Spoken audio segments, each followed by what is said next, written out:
আজি আমি আৰম্ভ কৰিম এক্সাৰসাইজ 5.2 কুৱেশ্যন নম্বৰ 16 পৰা এইটো খণ্ডত এটা সমান্তৰ প্ৰগতিৰ তৃতীয় পদটো 16 আৰু সপ্তম পদটো পঞ্চম পদতকৈ কিমান ডাঙৰ আমাৰ দিয়া আছে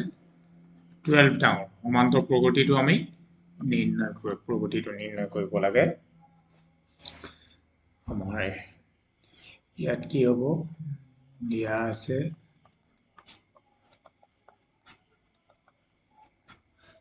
আছে তৃতীয় পদটো দিয়া আছে আমাৰ তৃতীয় পদ বুলি ক'লে আমাৰ a3 is equal to 16 implies a plus 2d is equal to 16 question number 1 আৰু কৈছে যে সপ্তম পদটো পঞ্চম পদতকৈ কিমান ডাঙৰ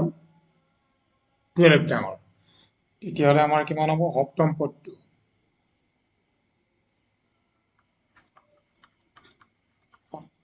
সপ্তম পদটো S7 minus F5 equal to 12 ডাঙৰ S7 মানে A plus 60 minus F5 মানে A plus 40 minus যেহেতু আছে গতিকে minus হ'ব 40 is equal to 12 আমাৰ A cancel যাব cancel যোৱাৰ আমি কি পালো 6d minus 40 2d is equal to আমাৰ 12 d is equal to 12 by 2 is equal to কিমান 6 আমি d মানটো 6 পালো a মানটো আমি ইয়াৰ পৰা উলিয়াব লাগিব 1 implies a মানটো আছে আমাৰ a মানটো উলিয়াবলৈ a plus 2 into 6 is equal to 16 implies a plus 2 into 6 12 is equal to 16 a is equal to 16 minus 12 is equal to 4 এটো পালো আমি কেন পালো d মানটো 6 a মানটো আমি কেন পালো 4 তাহলে আমি কি উলিয়াব লাগিব আমি নিম্ন সমান্তৰ প্ৰগতিটো উলিয়াবলৈ কৈছে নিম্ন প্ৰগতি উলিয়াবলৈ যাওঁতে আমি কি কৰিব লাগিব আমি গোটেই প্ৰগতিটো আমি পাইছো যে প্ৰথম পদটো a থাকে তাৰ পিছতে a plus d a plus 2d a plus 3d এনেকৈ গৈ থাকিব এটোকে আমি a আৰু d মানটো আমি ইয়াত বহাই দিলে হৈ যাব এটাকে নিৰ্ণয় আমি লিখিম নিৰ্ণয় সমান্তৰ প্ৰগতিটো হ'ল কি পাম প্ৰথম পদটো a মানটো আছে আমাৰ 4 বহাইলো কমা a plus d 4 plus 6 10 ডিফাৰেন্সটো যেহেতু আমাৰ d টো 6 কে আছে গতিকে আমি 6 প্লাস কৰিব থাকিলে হ'ব 16 plus 6 22 গোটেই প্ৰগতিটো আমাৰ ওলাই গ'ল Question number 7 টো কৈছে 3 8 13 253 সমান্তৰ প্ৰগতিটো হেকৰ ফালৰ পৰা 20তম পদটো নিৰ্ণয় কৰিবলৈ আমি হেকৰ ফালৰ পৰা আমি এই ফালৰ পৰা 253 পাই ফালৰ পৰা আৰম্ভ কৰি আমাৰ 20তম পদটো উলিয়াব লাগে ঠিক আমি কি পাম ইয়াত a is equal to 3 d is equal to 8 minus 3 is equal to 5 hectare ফালৰ পৰা বুলি ক'লে আমি এটো L ধৰিলে আমাৰ কিমান হ'ব L ৰ মানটো পাম আমি 253 এনে L ৰ এনতম পাতটো আমি এটো পাই আইছো L is equal to আমাৰ a plus n minus 1 d hectare ফালৰ পৰা আমি উল্টা সাইডৰ পৰা কৰিব লাগিব অংকটো গতিকে আমাৰ এই দুটা পদ্ধতি আছে আমি এটো পদ্ধতি আৰম্ভ কৰিম ইয়াত তেতিয়াহ'লে আমাৰ কিমান হ'ব আৰু n ৰ মানটো আমাৰ কিমান হ'ব 20 20তম পদটো কৈছে n is equal to আমাৰ কিমান হ'ব 20 গতিকে আমাৰ a20 is equal to l ৰ মানটো আছে আমাৰ 253 পৰা আমি মাইনাস কৰিব লাগিব n minus 1 d 20 minus 1 d মানটো আছে আমাৰ 5 তাৰমানে a is equal to আমাৰ কিমান হ'ব l minus n minus 1 d এইটো আমি ইয়াত বহাইছো গতিকে 253 minus 19 into 5 253 19 into 5 95 minus কৰিলে আমি কিমান পাম 158 20 পালো আমি এতিয়া আমি লাষ্টত লিখিব লাগিব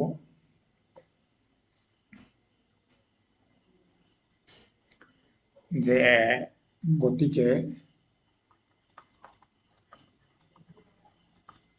গতিকে 20 ton or to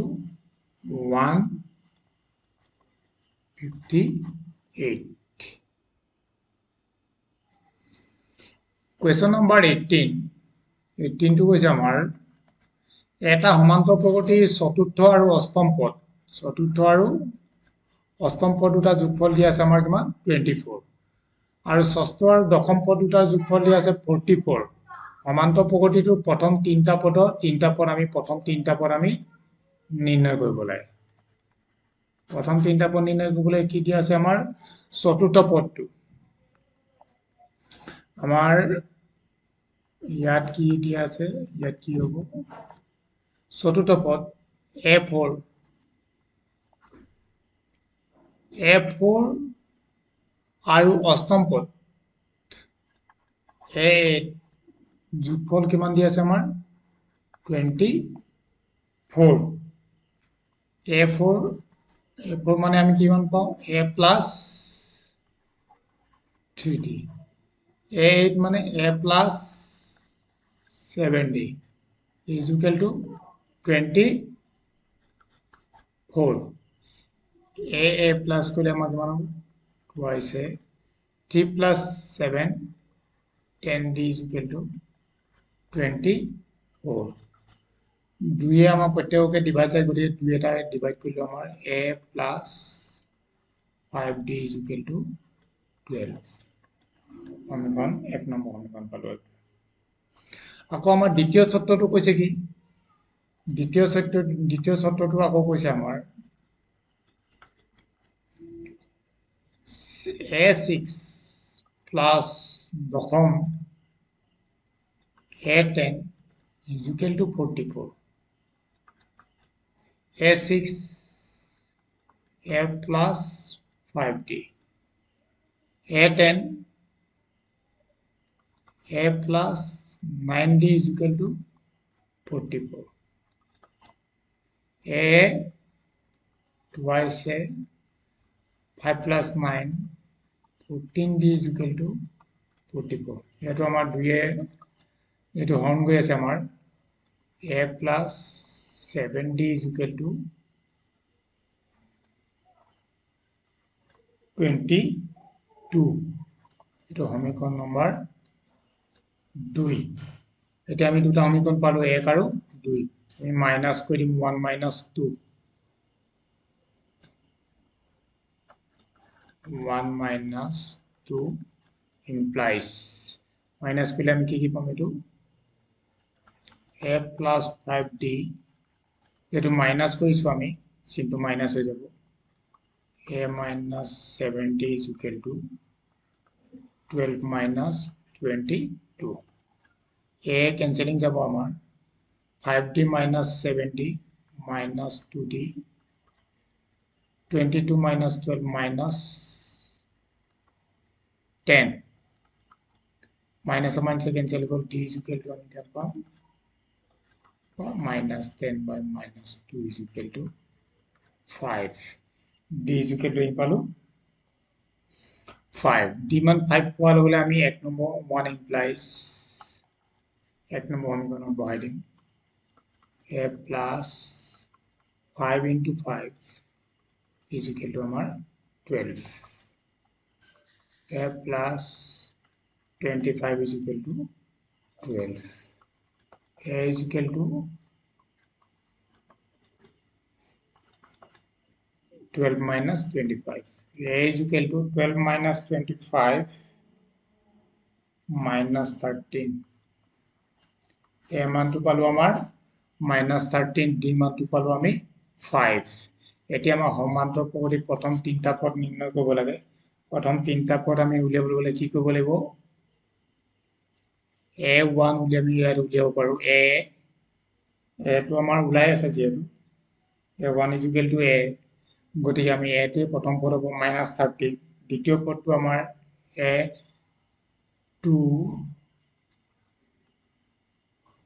A2 টো আমি উলিয়াই ল'ব। A2 টো আমি কিমান পাম? A plus D, গতিকে A মানটো আমাৰ আছিলে -13, আকৌ D মানটো +5, কিমান? -8. A3 is equal to আমাৰ কিমান? A plus 2D, গতিকে A মানটো আছিলে আমাৰ -13 plus 2 into D মানটো 5 minus 13, 10 is equal to -3. আমি পালো প্ৰথম পদটো পালো আমাৰ প্ৰথম তিনটা পদ কৈছে -13, দ্বিতীয় পদটো পালো আমি -8, তৃতীয় পদটো পালো আমি -3। কোৱেশ্চন নম্বৰ আমাৰ 19 টো কৈছে যে 1995 চনত চন্দনাই 5,000 টকা বছৰীয়া দৰমহাত চাকৰি লাভ কৰিলে আৰু তেওঁ প্ৰতি বছৰে 200 টকাকৈ বৃত্তি লাভ কৰিলে। ইনক্ৰিমেণ্ট লাগে কোন বছৰত আৰু কোন বছৰত তেওঁৰ দৰমহা কিমান হ'ব? আমাৰ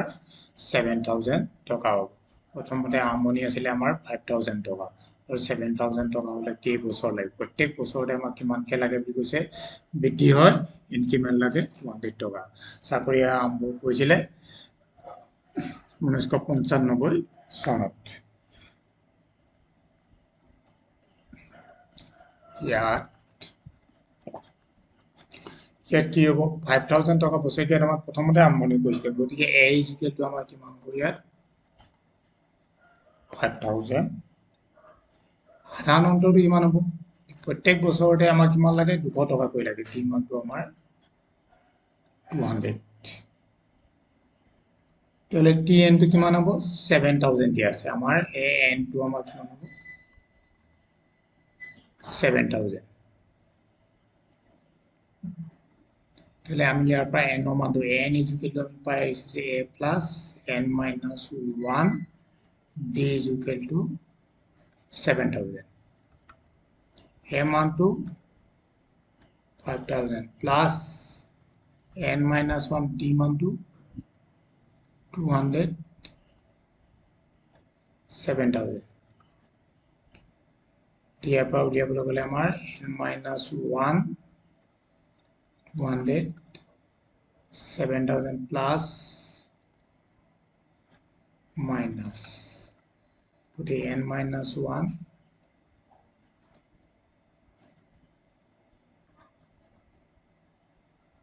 200, এইফালে আমাৰ কিমান হ'ব? 2,000। গতিকে n minus 1 is equal to 2,000 by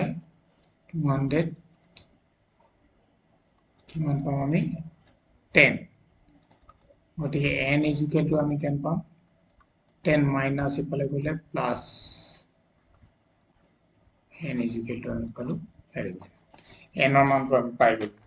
n ৰ মানটো পাই যোৱাৰ পিছত আমাৰ কি হ'ব? বছৰ হিচাপত শ্ৰেণীটো কিমান হ'ব? আমাৰ আৰম্ভণি কৰিছিলে আমাৰ কিমান? 1995, গতিকে চিৰিজকে যাব। গতিকে বছৰ হিচাপত শ্ৰেণীটো আমাৰ কি হ'ব? আমাৰ এটা আমি লিখিব পাৰিম বছৰ হিচাপত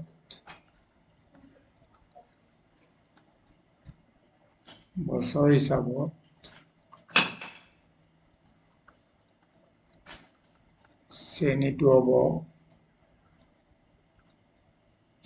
হ'ব কি কি? 1995, 1996,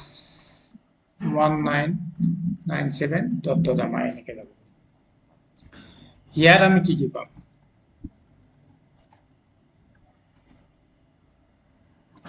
ইয়াত আমি কি পাম a is equal to পাম আমি কিমান 1995 d is equal to পাম কিমান 1996 minus 1995 is equal to 1 আৰু n is equal to আমাৰ কিমান পাইছো n is equal to 11 পাই আহিছে গতিকে আমি ইয়াত উলিয়াব লাগিব a 11 is equal to আমাৰ কিমান আছিলে a plus n minus 1 t a মানটো আছে আমাৰ 1995 plus n ৰ মানটো 11 d মানটো আছে আমাৰ 1 গতিকে 1995 plus 10 আমি কিমান পালো 10 পৰিলে কিমান পাম 2005 গতিকে আমি লিখিব লাগিব গতিকে 2005 চনত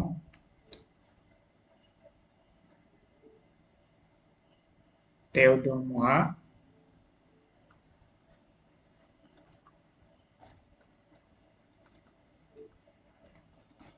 দৰমহা 7,000 টকা হ'ব 20 কৈছে যে ৰামচৰণে কোনো এটা বছৰত প্ৰথম সপ্তাহত আমাৰ 5 টকা সঞ্চয় কৰিলে 5 টকা আৰু প্ৰথম আৰু প্ৰতি সপ্তাহৰ সঞ্চয় ধন কিমান আমাৰ 1.75 টকাকৈ বঢ়াই গৈ থাকে এনতম সপ্তাহত তেওঁ সাপ্তাহিক সঞ্চয় পৰিমাণ কিমান হৈ 20.75 টকা হলে এনৰ মানটো আমি নিৰ্ণয় কৰিব লাগে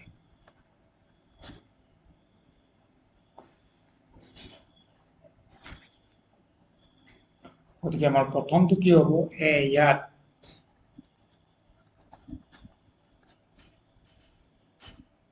প্ৰথম সপ্তাহত আমাৰ 5 টকা সঞ্চয় কৰিলে গতিকে আমাৰ এইটো হ'ব a is equal to আমাৰ কিমান 5 সঞ্চয় ধন ইমান টকাকৈ বঢ়াই গৈ থাকিলে গতিকে এই মানটো আমাৰ d হ'ব 1.75 টকাকৈ বঢ়াই গৈ থাকিলে এনটো সপ্তাহতে সাপ্তাহিক ধনৰ পৰিমাণ কিমান গতিকে আমাৰ t2 টো আমাৰ কিমান হ'ব এইটো t2 টো আমি উলিয়াই ললো মানে বাঢ়ি গৈ থাকিব t2 তেতিয়াহ'লে আমাৰ t1 টো প্ৰথমতে আমাৰ কিমান আছে a21 t এইটো দিব পাব বা t2 দিব পাব a plus d a মানটো আছিল আমাৰ 5 plus 1.75 almost 6.75 a3 টো চালো আমি a plus 2d a plus 2d হলে সেম এটোতে বাঢ়ি গৈ থাকিব আমাৰ 1.75 ডিফাৰেন্সটো আছে গতিকে আমি কৈ নাথাকিলেও আমি এটো পঢ়াই ল'ব পাৰো বা এটো আমি ডাইৰেক্ট এটো নকৰি বলে আমি ডাইৰেক্ট এটো পাই আমি প্লাস কৰি লিখিব পাৰো 75 plus 1.75 8.50 আহিলে এনেকে আমাৰ a1 a2 a3 গৈ থাকিব 8.5 গতিকে আমাৰ প্ৰশ্ন মতে আমাৰ কি আহিব এতিয়া প্ৰশ্ন মতে কি কৈছে যে সঞ্চয় পৰিমাণ লাষ্ট তেতিয়াহ'লে আমাৰ এটো দিয়া আছে এটোৱে হ'ব আমাৰ কি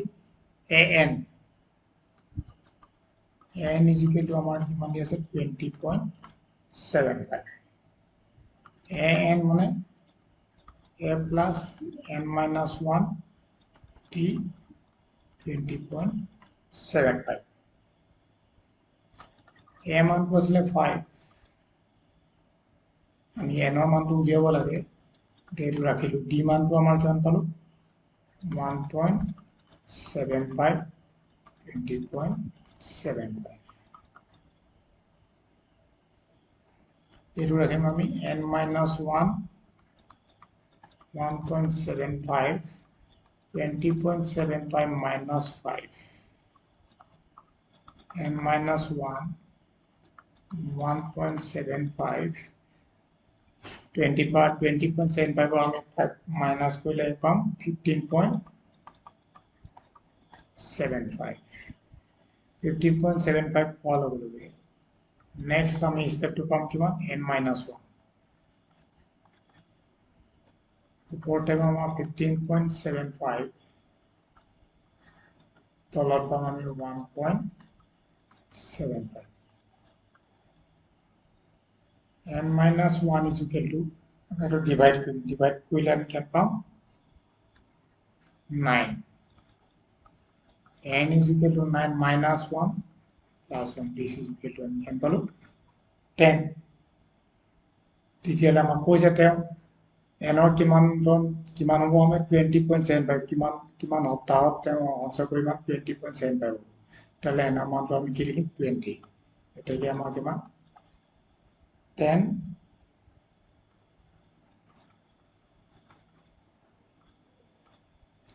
সপ্তাহ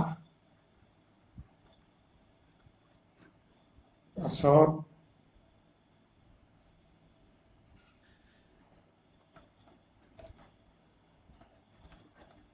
সঞ্চয়ৰ পৰিমাণ